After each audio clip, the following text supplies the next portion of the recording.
Welcome fellow FNAF enthusiasts. Now I found the hidden messages and lore buried deep within Help Wanted 2's code that not only gives us huge clues and hints into the next FNAF game, but the real hidden piece in all the entire FNAF timeline. Brace yourselves as you're not going to want to miss a single piece of this. Now as you play through Help Wanted 2, you kind of realise that it's foreshadowing the earliest point of the entire FNAF timeline. And not only that, it teases stories, lore and hidden characters throughout the entire playthrough, such as the location. Where are we? Well, when you enter the main hub area, you can clearly see that it's a pizzeria, and it's pretty obvious that we're in the FNAF 6 pizzeria, which was hidden below the mega pizzaplex. But you might have noticed it almost looks brand new nor abandoned, and that's because we're wearing the AR mask. But when you take the AR mask off, you'll see it in a much more deappreciated state, very similar to what it looks like in Ruin. Now this isn't the only time this happens throughout the FNAF franchise, because in Ruin we obviously see this happen with the Vanny mask and Cassie, and it's able to show us what certain parts of the pizzaplex looked like before Ruin took place. So this is why the FNAF 6 pizzeria looks absolutely brand new. So we now know where we are, but where are we in the timeline? And how did this even connect to any of the new characters and lore? Well, let me continue to explain.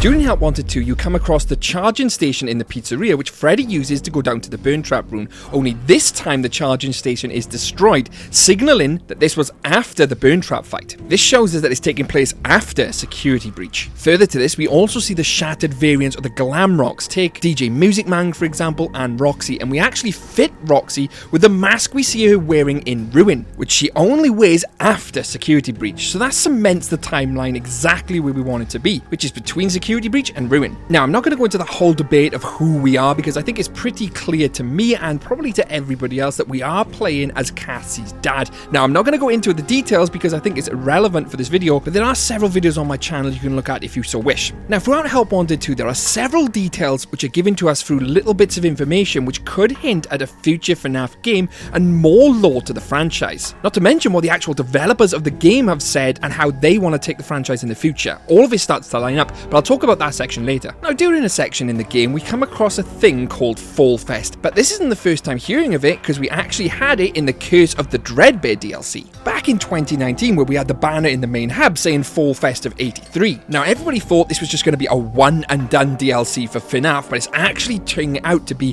one of the biggest pieces of lore for the entire FNAF franchise. Now Help Wanted 2 featured a string of minigames in loads of different locations, but there was a fair few minigames, and I do say a fair few, which actually take place at this Fallfest. One of them is the carousel level, and the other is Faza Blast, where we see Carney for the first time, and this is a huge bit in itself. Carney is a new but an old character, and what I mean by that is he may look new, but he's actually really old. It's exactly the same model as Lefty from FNAF 6, and we all know who made Lefty. That's right, Henry. This is further backed up by the way they pose in the hub world. As you can see, Lefty is posed exactly the same as Carney. That is no coincidence. You can also see that they're exactly the same model, but what has this got to do with a brand new game and all new lore? Well, let me continue. During Help Wanted 2, we learned that through a collectible, there wasn't just a Fallfest of 83, but a Fallfest of 1970. This predates every bit of lore we've ever had in the FNAF franchise. This isn't just a coincidence or random lore drop, because the developers themselves have said during an interview you can see here. Well,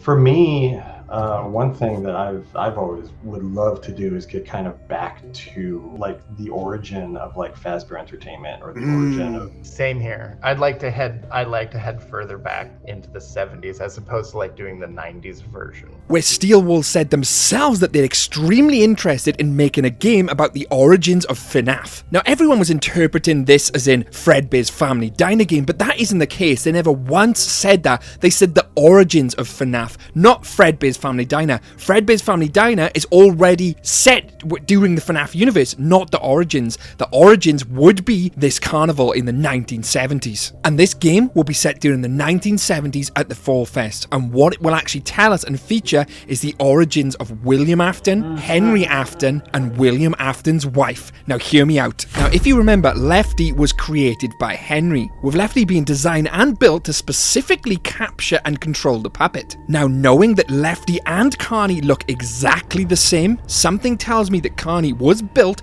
by Henry before he became a member and franchise owner in Fazbear Entertainment. And obviously Carney was built for Fallfest in the 1970s. I mean, this game setting will take place there, featuring Henry Emily in his early days, William Afton and William Afton's wife, which I'll continue to expand on in just a minute. But there's a huge but here, because we know that every Fallfest minigame in Help Wanted 2, it always catches fire, signaling that something bad had happened, and Fallfest, whether in 1970 or in 1983, perhaps both, caught fire. Who started the fire? Why did this happen? Well, let me continue to explain, because this theory could potentially blow your minds. So prepare yourself, because this is going to get a bit wild. The things we know from the games are, Fallfest had canonical appearances in 1970 and 1983. And in FNAF 4, the FNAF 4 house can be seen on a hill overlooking the Fallfest of 1983. A huge hint at its lore right there. A car that has purple aesthetics similar to the purple car of Midnight Motorist,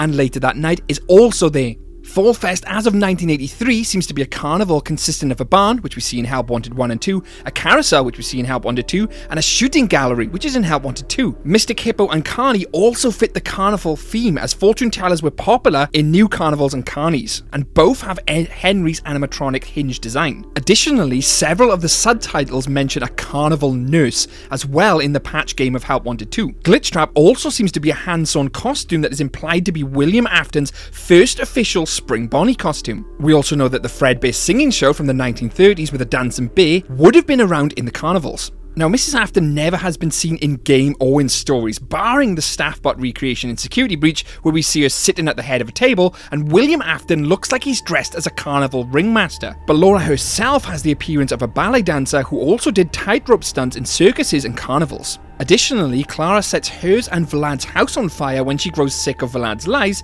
The fire that hits the carousel starts at the barn of the Fallfest in 1983 and may be tied to the shooting gallery also going up in flames. William Afton is British. Now, all that information was 100% relevant, and I promise it will matter later on. Now, at some point in time, possibly the 1970s, an aspiring British showman named William Afton arrives from the UK to look for entertainment, possibly in Utah, where he met a woman referred to as Clara for convenience, who was running Fallfest in the city as part of generations of her family, while also doing performances as a tightrope dancer. They fell in love and married soon after, having 3 kids: Michael Afton, the crying child, or Evan Afton, and Elizabeth Afton. Working at the Fallfest was an engineer named Henry Emily, who was building animatronics for the carnival and worked with William Afton to design the first of their characters, Spring Bonnie, Fredbear, and that would eventually be known as the Mediocre Melodies, and maybe Chica, Sun and Moon as well. The Fallfest had Henry working on all different types of animatronics, but seeing as William Afton was the businessman, they decided to come up with the idea of Fredbear's Family Diner along with his wife, and decided to save between the 3 of them to start this new venture, because besides, they already had their mascots made, the Mediocre Melodies. The popularity of these mascot characters made the Aftons and Emilys great amount of profit from each Fallfest, and enough to push to start their own Fredbear's Family Diner. And this is where William and Henry created the Springlock suits. Now, we all basically know what happened in 1983 with the Springlock suits, the MCI, etc. But how does Fallfest fit into this? Well, let me continue to explain. Now, in 1983, as Fallfest approached, William is confronted by his wife Clara. Henry had his suspicions about his friend obviously murdering his daughter, and Clara had noted the timing of William getting home that day and how suspicious it was that they would both lose a child in the same year at the same place. And during the Fallfest of 1983, Clara finds evidence of William's murder of Charlie in the barn setup for the Patreons. Maybe it was a weapon, maybe it was something that led to her by the spirits or the shadow of William's dark deeds. Maybe it was her son saying it's me in a way only she could figure out. And at that Fallfest in 1983, Clara sets the barn on fire in an attempt to kill her husband out of shame, out of anger, out of fear that William may come for her next. In any case, the fire spreads just like in Help Wanted 2, engulfing the barn and hitting the carousel and its occupants. Panic ensues as Fallfest goes up in flames, animatronics, game burning, and William Afton escaping with his life. Now, what is interesting about this theory is that there are several parallels that align with the lore. The fact that we see the FNAF home on top of the hill overlooking the Fallfest, and when the Fallfest catches fire, could easily engulf the house as well. And I'm pretty sure during the Sister location cutscenes, we actually see the house burning down on the TV, which just seems like a parallel to the FNAF 4 house. As for what would be the creepy factor at this Fallfest, well, that's where SteelWool will have to come in and take over the reins. And it seems pretty convincing to me by that interview I showed you earlier on that that is where they are going to be heading. And with all the evidence in Help Wanted 2 pointing to the 1970s, it looks likely to me where they will take the next FNAF game. But what do you guys think? Let me know in the comments below. And if you want to see more videos like this, I got plenty more coming up, so subscribe right now not to miss it. I'd also like to give a massive shout out to RidTom on Reddit, so thank you very much. I'm Twisty the Twisted Animatronic, and stay safe out there, superstars.